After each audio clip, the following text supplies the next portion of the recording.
This edition of Mac Voices is sponsored by TunnelBear, the really simple app to privately browse and get around block websites. To find out more and download your own TunnelBear, visit tunnelbear.com/MacVoices. And by Take Control Books, the answers you need now from leading experts. Learn more and download yours at takecontrolbooks.com. Welcome to Mac Voices. This is the talk of the Mac community. I'm Chuck Joyner. Folks, I think it's only appropriate at this point to say hail the conquering heroes. We have with us back Barry Fulk and Mike Potter, the guys who organized the Midwest Mac Barbecue in Barry's case, and MacStock Conference and Expo in Mike's case. Gentlemen, it's great to see you. Well, thanks, Chuck. It's good to be back, and we've survived. And I must say, I am full of just wonderful emotions from all the outpouring that's come out of this. That's great. Mike, I would imagine you're something similar, I believe?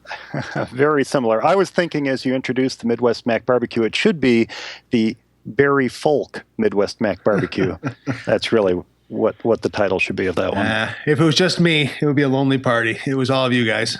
I think your wife deserves a big chunk of the credit too. Oh gosh, absolutely. Oh, absolutely. She did. My daughter also, and her friend. And I got a lot of comments from people who came through the doors, and I guess the way they just handled themselves and signed the poster back there, and it was great. It was just a wonderful time, and definitely kudos to Mike too, because he took the ball and ran with it and created something that I really do hope is sustainable for many, many years to come. Well, I wanted to get you both on. It's not often that we do a post-mortem on an event. Usually the event, the event generates its buzz, and then, everybody's kind of on to the next thing with looking back with a lot of fond memories, obviously, but this event seems different in these events. I tend to think of them all as just one big day, but these events I think deserve a little more examination. They seem to be something special, whether they're the start of something or whether it was a one-time thing. I'm just, I was there. I was struck by just what the event and getting together with all the folks seemed to mean to everyone. People that obviously were my friends before, other people I'd never met before, never even knew them on Skype or Twitter or whatever. It just had this really great one big family kind of feeling.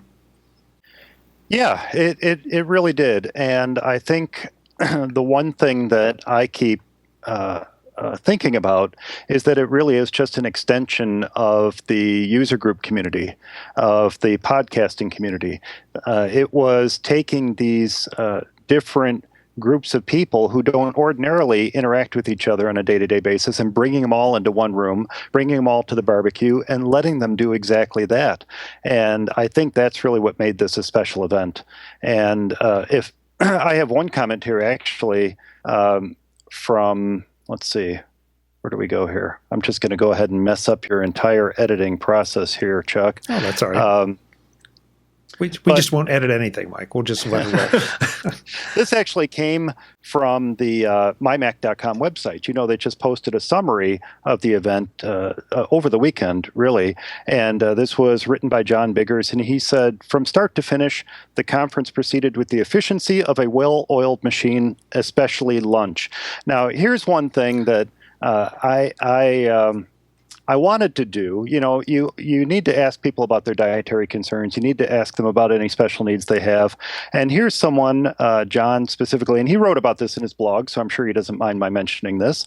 He says, as someone allergic to everything except air and water, the team went out of their way to make me a special lunch accommodating all of my dietary restrictions. Absolutely delicious, near impossible feat. With all those limitations.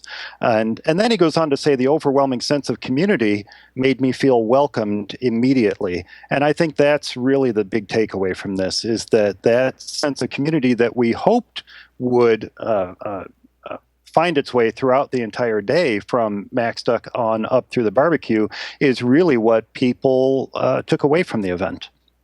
And I'm very happy to have had that happen. Yeah, and it's the people stepping forward. And we talked about it a little bit before, but when to see it all come together, I had George doing the DJing at the event. We had a group of people that were helping cleaning up, and even though we told them not to, they didn't listen to us, and they wanted to just help out any way they could. Stuff like that just doesn't happen at these type of events when you invite friends and family. But our community, boy, they really step up.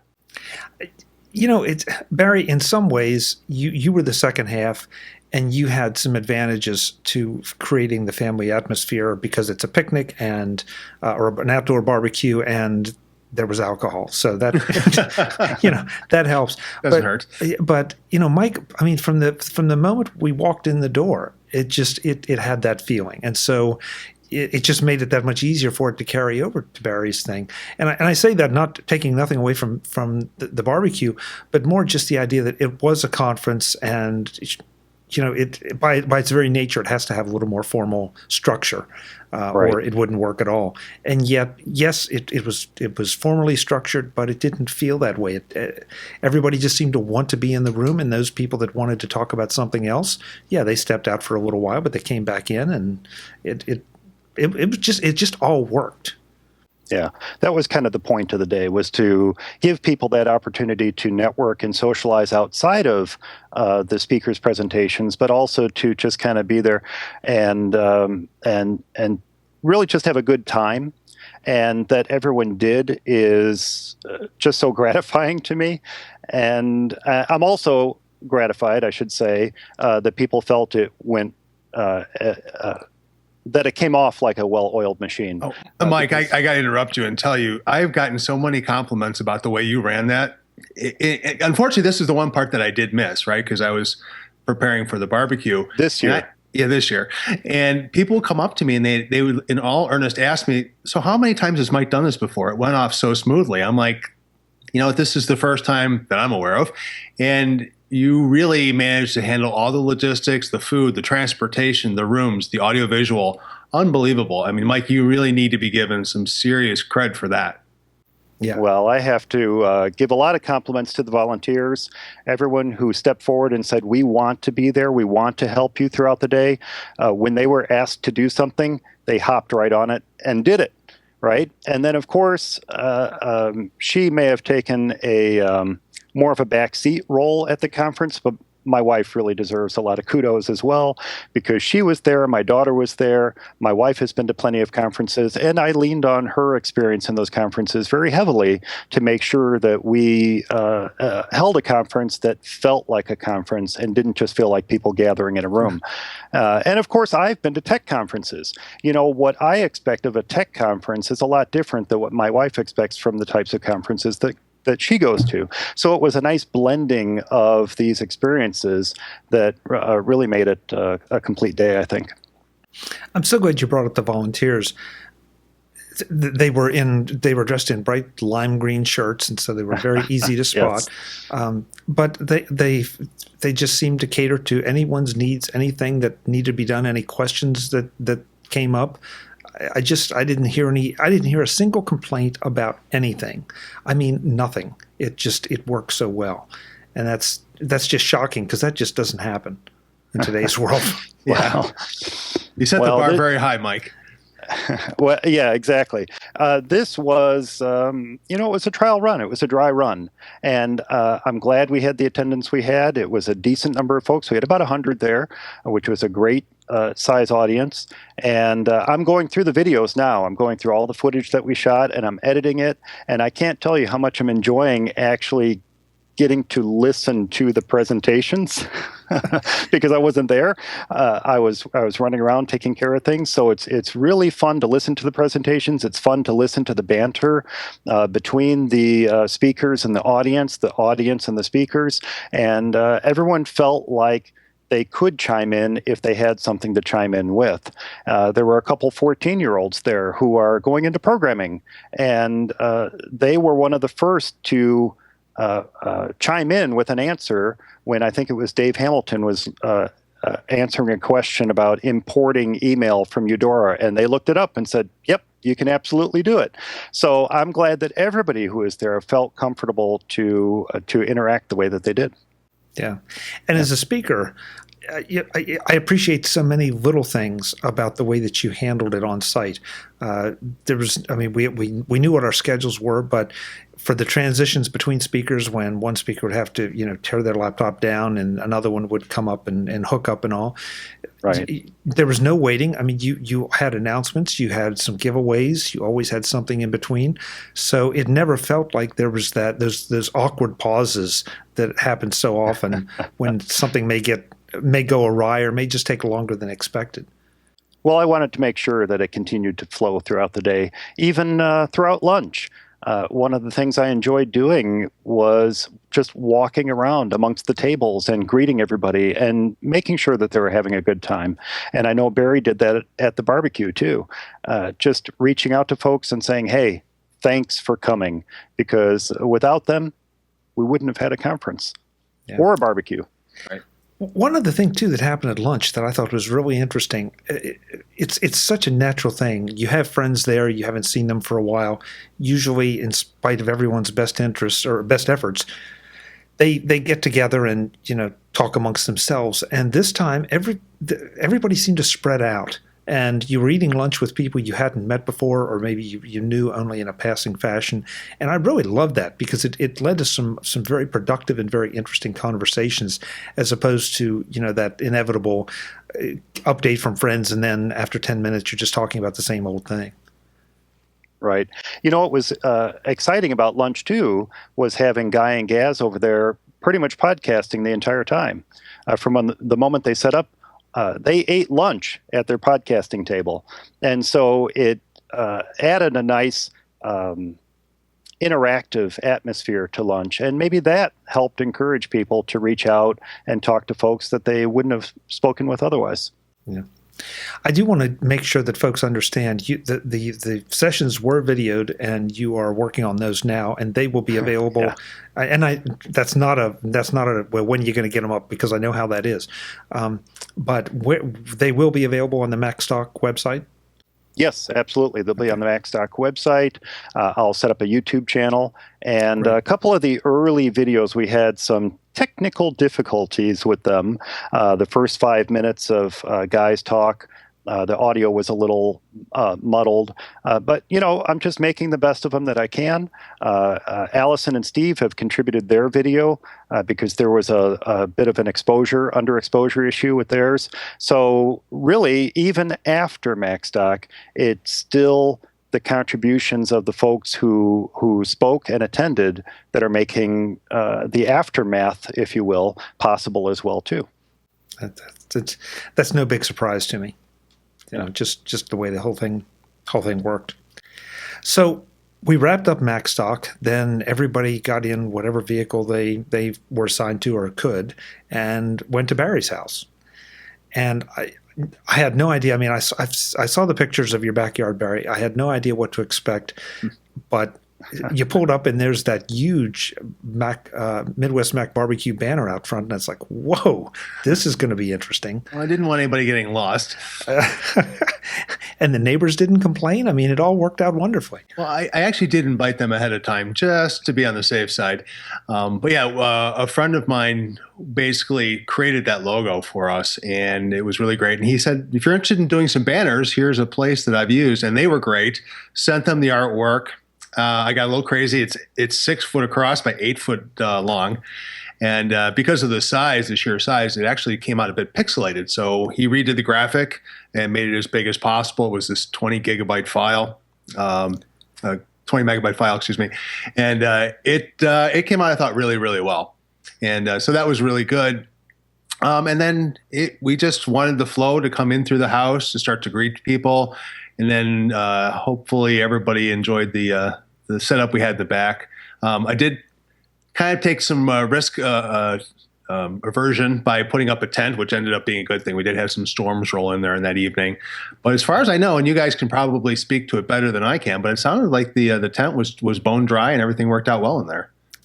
It did. It was perfect. In some ways, it may have been better because it pulled everybody in under the tent, and that too generated more interaction, more conversations, more time to talk to people maybe that you hadn't for the rest of the day. Yeah, because I was kind of flitting back and forth between different groups. And we had Leon, who's one of the gentlemen here from Chicago, he was holding court in the kitchen the entire time. He was having a great time.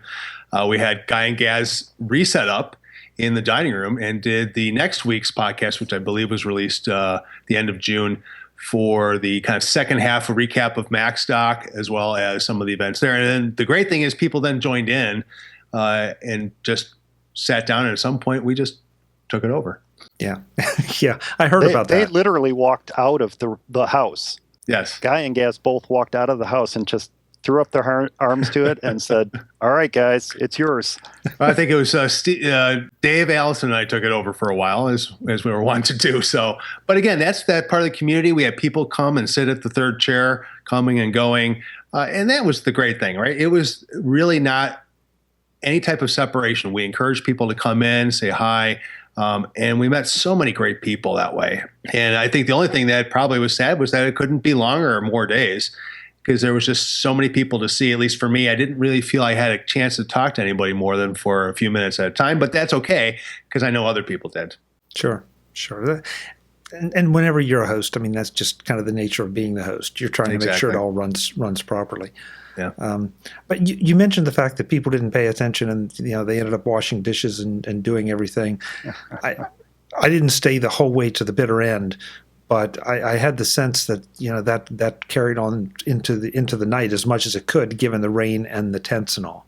Oh, absolutely. And I think this is one of those things that you look at how we structured it, and I think it worked out really well by having both events on the same day. If this becomes an event that carries on year after year, which we hope it will, there's all sorts of opportunities to spread certain things out, because as much as people wanted to stay long, because it was Father's Day coming up the next day, because a lot of people start early, you could see that they were just tired. I mean, we had people flying in, obviously 3 people from Europe. They were zonked, because I think for Gary, it was about 5 a.m. by the time he left, his local time. Yeah. That's something else, too, that I wanted to touch on for both events, that because there were people that came to the barbecue that didn't make it to the MacStock and vice versa. But you had people in from Europe, you had people in from Canada. But what really struck me was the number of people that had driven 4, 5, 6 hours. I had really expected a lot more Chicago-oriented group, and it was anything excuse me, it was anything but. We had people there that just, it was about a 5-hour drive, and here I am, and it's like, wow, Yeah. And for me, it was startling, perhaps because I'm not a big fan of driving long distances. And I apologize. I forget who it was that came in from Idaho. I mean, talk about a drive. We had several people from the East Coast driving in many hours, and it's great. And they're like, oh yeah, Mike LaPlante, who does the iChart Radio podcast with Ken Ray, he drove in with his girlfriend, and I think they said it was 6-7 hours. Oh, it's no big deal. I'm like, well, it really is a big deal, and I really do appreciate that. Yeah. That was the thing. This didn't feel like a little local regional thing. I mean, it was not Macworld. It did not have 20,000 people, but at the same time, the mix was just really impressive. It was not nearly as Chicago-centric or Illinois and Michigan-centric as I thought it might be. Right, and I like that it kind of started organically, and just things kind of kept adding into it. So it wasn't like this big master plan. It was like, oh, this is a great idea. Let's add to it. Mike approaching me and saying, let's do it. This is what we've been talking about. Let's make this happen. I really like that because, again, I think it is sustainable. And I would really believe that everybody that attended felt that this was an event that they would come back themselves year after year. They're going to tell people that, hey, you know what? You missed out on the inaugural event. And I know a couple people couldn't make it due to illnesses and other reasons. I really feel that we've already got a good foundation for what we can do next year. Yeah. One thing, Barry, I know you're aware of it. Mike, I don't know if you are or not, but something interesting happened Sunday morning. A couple of us, from where I sat, a couple of us decided to get together. I wasn't flying out until later, so we decided, we'll meet for breakfast about 9:30, and then we'll catch the train and go into Chicago. And it seemed like everybody appeared at 9:30 just by pure hapstance. The hotel did an amazing job, and I think we had 14 people for breakfast, and they accommodated us at one table. They were able to serve breakfast and keep it all running, and we had as much fun there, I think, as we did. It was just like a carryover from the night before. It was kind of amazing. It was the hangover breakfast after the Macworld that many of us are used to, but it was really good because that is the hardest part of these conferences for me, is saying goodbye, and to get a little extra to see some of the people one more time was really nice. And again, I think there's all sorts of opportunities for Mike and I to sit down. What worked really well for us? What more would we like to do in the future to make this an event that people can come, they can do more of these type of events, have the opportunity to, I think there was so much compressed into such a short amount of time. They tried to pack a lot in, not just at our events, but going to Chicago, for example, or exploring the area. I think there's going to be all sorts of good ideas that we can put out there for people to plan ahead of time. And we don't have any dates yet, but I know we'll try to look at some logical dates next year, maybe not butting up against Father's Day or other holidays, so people can plan appropriately. And again, absolutely amazing kudos to all these people that were able to make it happen on such a short amount of time. This edition of Mac Voices is sponsored by TunnelBear, the really simple app to privately browse and get around block websites. To find out more and download your own TunnelBear, visit tunnelbear.com/MacVoices. I'm happy to welcome TunnelBear as a sponsor of Mac Voices. TunnelBear is a simple, attractive app that addresses one of those issues we all face as denizens of the 21st century: web surfing security. TunnelBear is an easy-to-use VPN with over 5 million users. What makes TunnelBear so great is that it's simple.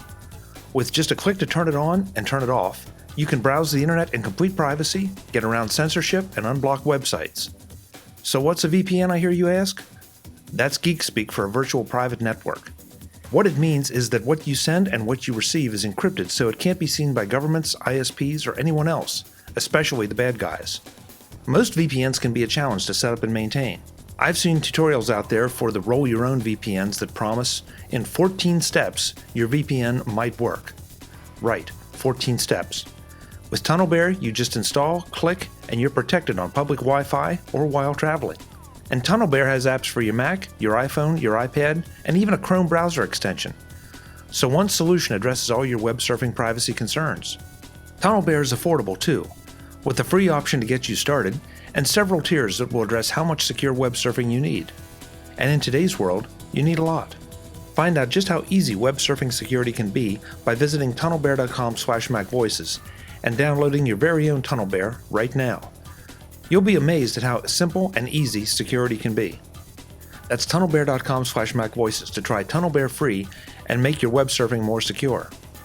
Welcome, and thanks to TunnelBear as a sponsor of Mac Voices.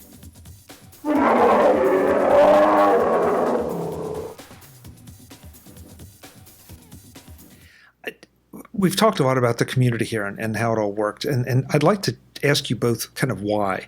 Mike, I want to start with you. Why is this so important to this community? Why does this work so well? We see plenty of communities, but there's something about anything Apple-oriented, and I don't even think it's tech specifically. I really do think it's the Apple community, whether it's a consumer-level event, whether it's WWDC for the developers, whether it's Mac IT for the corporate people. There's just something really amazing about this community, and it means so much for us all to get together. I don't know that there is a way to put the finger on why this type of thing works so well in the Apple community. I will go back to what I mentioned earlier, the user groups. This user groups were the way that people used to do what we do through podcasts. It's the way they used to do what we do through Skype and through Twitter and through Facebook. And these user groups still exist. And I think that they exist for the very reason that we've been talking about, to get together, to see each other face to face, to shake hands with people that maybe you haven't talked to directly for months on end, but now you get that chance to sit down and have lunch with them. And going back to what Barry said earlier about the organic way so much of this came together, we had the pre-MacStock barbecue dinner on Friday night, which Barry was instrumental in organizing. We had that brunch on Sunday morning, which I want to say Julie Keel was the instigator behind that. We had a couple folks gather together and go downtown on, I think, both Friday and Sunday. And Don McAllister was one of those folks. I took Gary Gaz to his very first baseball game ever on Sunday, and we both walked out with a sunburn.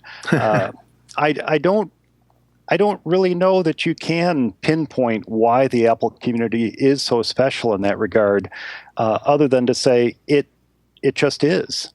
It just is. We really enjoy each other's company, and the fact that there's a piece of hardware that we all rally around, I think, is beside the point. Yeah, I think, Mike, you're right on. We enjoy each other's company. And there are no preconceived notions about, who we really are or what to expect. We're very, very open. There's just none of this, having this weird, oh my God, Mike Potter, he's so cool, he's not going to talk to me. You're very accessible. Everybody's so accessible. And it's just like, that's what I really love about the community. And I think I may have mentioned before, Mike, I mean, you reached back to me after I emailed you once and you were like, just couldn't be nicer about this. And I'm like, wow, this is unlike any community. I mean, I was a Windows guy for many, many years. I never felt it over there, but it has always been pervasive throughout the Apple community. And Barry, I was really interested to hear your perspective because the people that don't know you, you travel a lot. You get to a lot of different events. So you have the potential to be involved in a lot of different communities, both business and otherwise. And I just, again, I have a little bit of that, not nearly as much as you do. And there just remains something special about this group. Oh, absolutely. I mean, I go, like you said, to many different conferences, and there is an overlying theme to many of these. So you're all there for maybe a specific purpose or specific software, whatever it may be. But at the end of the day, people tend to go off in their little groups, and there isn't this type of interaction across the board. I mean, I can talk to people who have just started listening to podcasts, people who have been podcasting for 10 plus years, people who write software, people who have just, bought their first computer. And yet we all intermingle so well, and we want to help. It's that sense of, hey, I'll be happy to give you some tips, some tricks, and get you to where I am and develop a friendship and relationship that down the road will develop into something stronger. So again, it's unique to the Apple community, clearly. Yeah. So Barry, you had set up, was it a GoFundMe page? Yes, I did. Was it for the Midwest Mac Barbecue? Correct. So, and I'm not going to ask, about the dollars and cents, but in general, did it work out for you as far as not having to take much, if any, money out of pocket? Yeah, it went above and beyond anything I could have expected. It's, again, people started asking before I even thought about it, how can I help out? We'd like to give you money. People who were traveling couldn't bring food because that was bad. But all I said is maybe you can bring a dessert, some beer. And they're like, well, I'm from out of town. If I can give you some dollars. Okay. And so I set that up, and quite quickly we met our funding goal. But then we started getting more and more people. Then I realized I really didn't think the barbecue would have more than about 30, 40, 50 people at max. Oops, and, surprise. Surprise. But people registered, and so I upped it just to cover the cost of the food and the rentals. And again, people were so responsive. And I will make a note that I said it, and I did. If we went over the cost of the rentals and the food, I'm actually going to donate to two charities that I'm involved with. So I did make actually a $100 donation to two, if I may say, the Treehouse and the Cradle, two agencies I'm involved with here. So again, this sense of community has been fantastic. Really made it easier for me to do this. Of course, I was willing to do it, but it's always easier when people pitch in. Yeah. Give us a little more on the Treehouse and the Cradle. What kind of charities are they? Absolutely. So the Cradle is an adoption agency that I've used. Some people know my daughter is adopted from China. They were hugely supportive when we were going through the process and have been through the years as she's been growing up. And I'm on their associates board. And then the Treehouse is a not-for-profit no-kill cat shelter, also in the Chicago area. And the 6 cats that some people at the barbecue got to meet are all from there. And again, I've been involved with them for 20-some years, and I'm on their board as well. And just great agencies that really give back to the Chicago community as well. So I figured if people are being so generous, I really would not feel comfortable that if I made money on this barbecue. That's not at all what my intent was. And so that was my plan. People absolutely made it happen, and I want to thank everybody. And I do, I just cannot believe at how generous some people were. People that didn't even make the event were donating. That's incredible. Yeah. So they better come next time.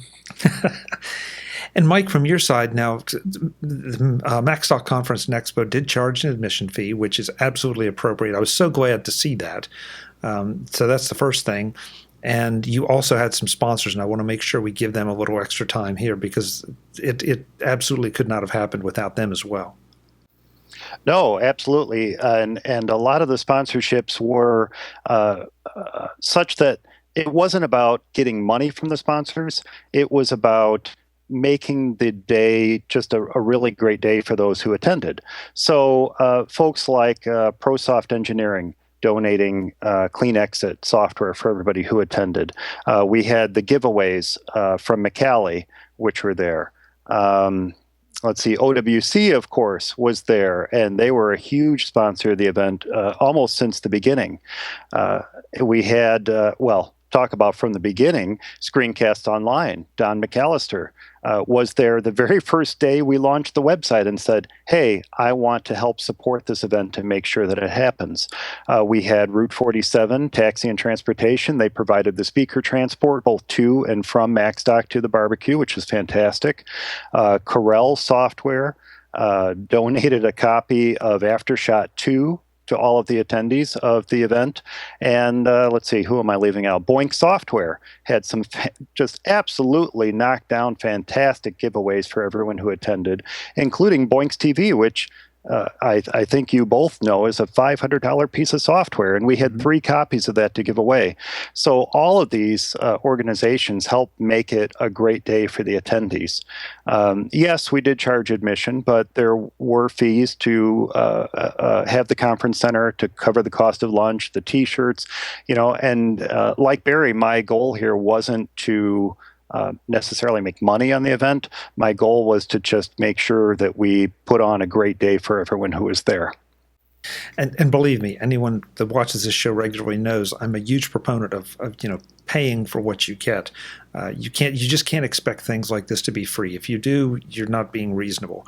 So you need to contribute. You need to support them in whatever fashion the events choose to be supported, but you got to make it happen because you rented out space at a community college. That's where MacStock was held, right. And right. I kind of doubt they donated that. They did not donate that, but it's a very reasonable conference center. And one of the things that Barry talked about is how we can make MacStock and the barbecue bigger and better next year. And one of the things, of course, is a multi-day conference, perhaps MacStock in the morning and afternoon of the first day, the barbecue at night, and then, of course, MacStock to wrap things up again the next day.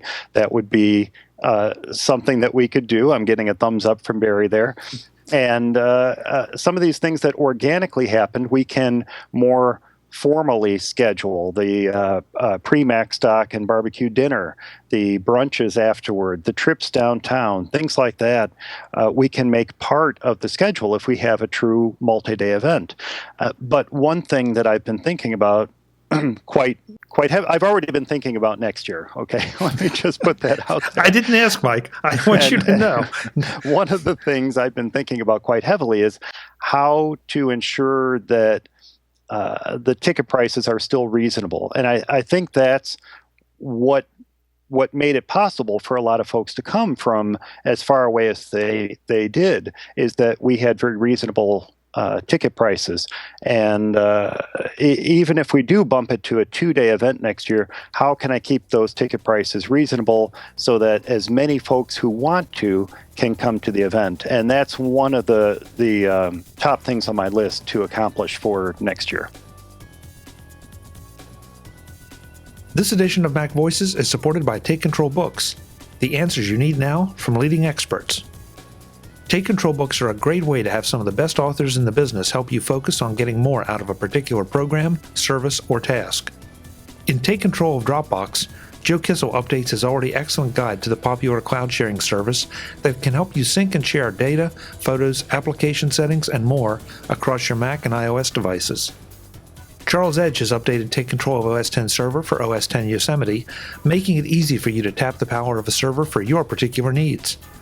Charles gives you the details on the hardware you need, what kind of services you have available to you, and why you would want to go to the trouble. FileVault is one of the easiest, yet most powerful things you can use to keep your data safe. In Take Control of FileVault, Joe Kissel takes you beyond flipping the switch to discover the options that FileVault offers and how to use it to your advantage. And don't forget the Take Control crash courses, the Take Control books that are even more focused and cover digital sharing, iOS 8, Yosemite, and Read Me First, where you'll learn Mac and iOS basics that you may have missed.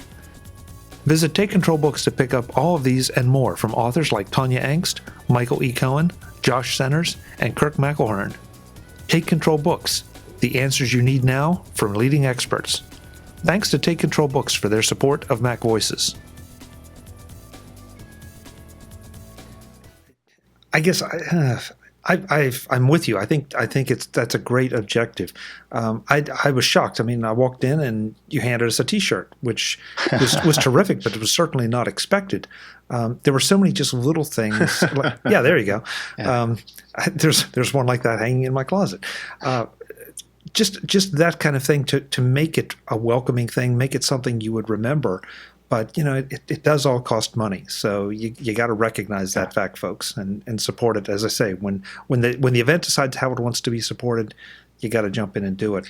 Yeah, and I think, and Mike, I think you would agree, is we're looking at this event, we're not looking to be the next Macworld. We don't want 20,000 people necessarily. We like it to be at a reasonable size because we do want to talk to everybody if we can. We do want to make it accessible so everybody that shows up has a chance to talk to everybody else. That if you get too wide-ranging, you can get lost, and then there are people that you'll never run into. There are things you can't attend.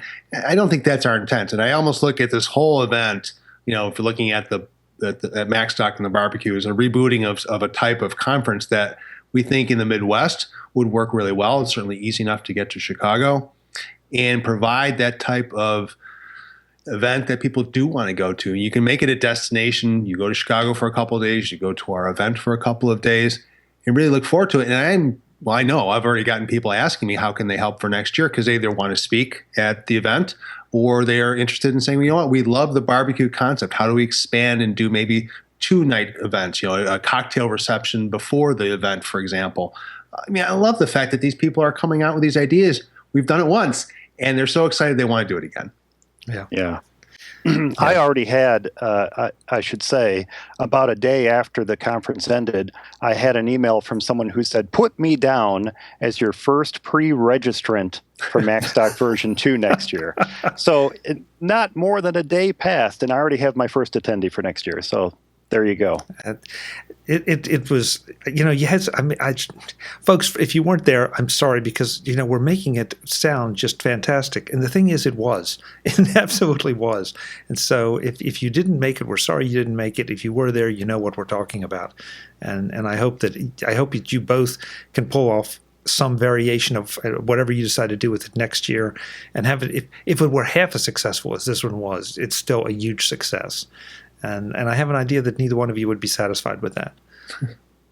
Well, I said say, we're going to definitely. Oh, sorry, Mike. Go ahead.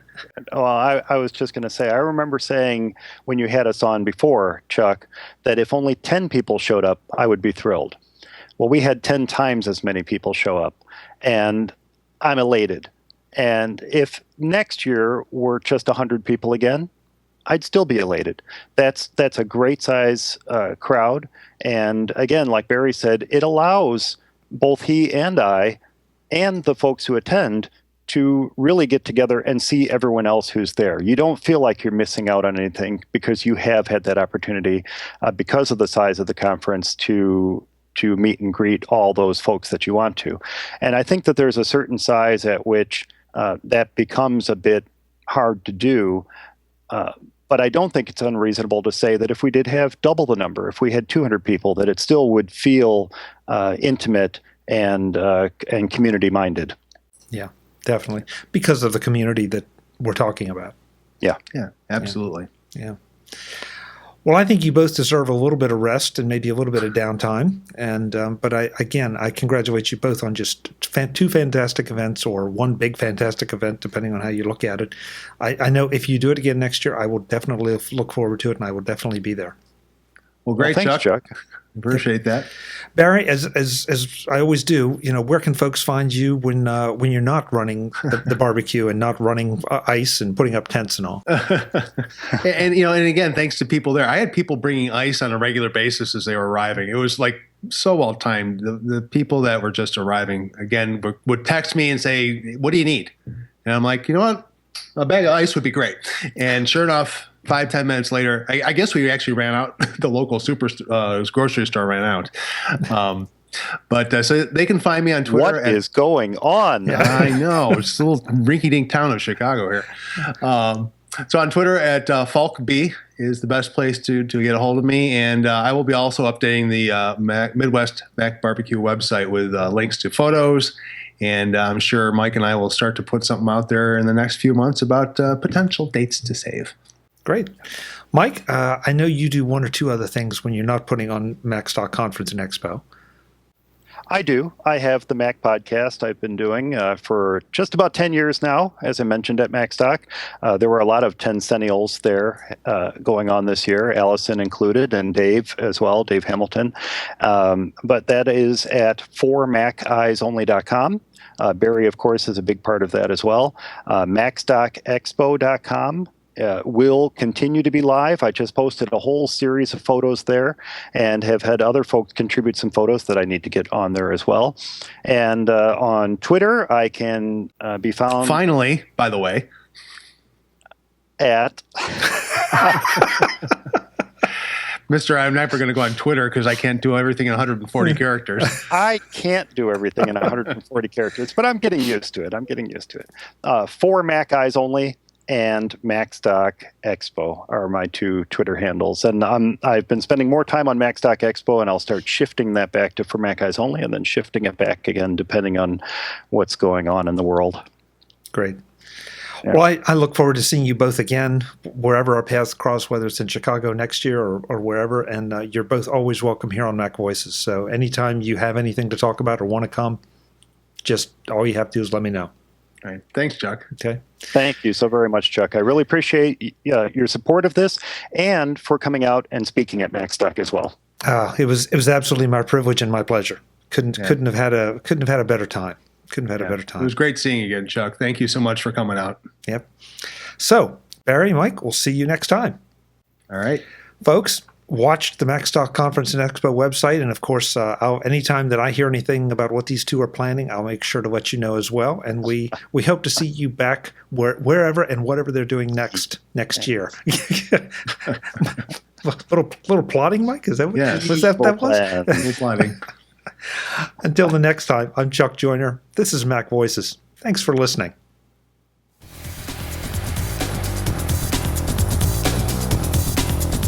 Visit MacVoices.com for links, show notes, to subscribe, to connect with Chuck on Twitter, Google+, YouTube, Facebook, LinkedIn, and the Mac Voices blog. Subscribe to our weekly newsletter, the MacVoices Dispatch, to stay up to date on all the latest Mac Voices news from our front page or at macvoices.com/newsletter. Do more with your Apple tech by subscribing to the free MacVoices Magazine on Flipboard by visiting macvoices.com/magazine. Advertising and sponsorships handled by Backbeat Media at backbeatmedia.com. Bandwidth provided by CashFly at cashfly.com.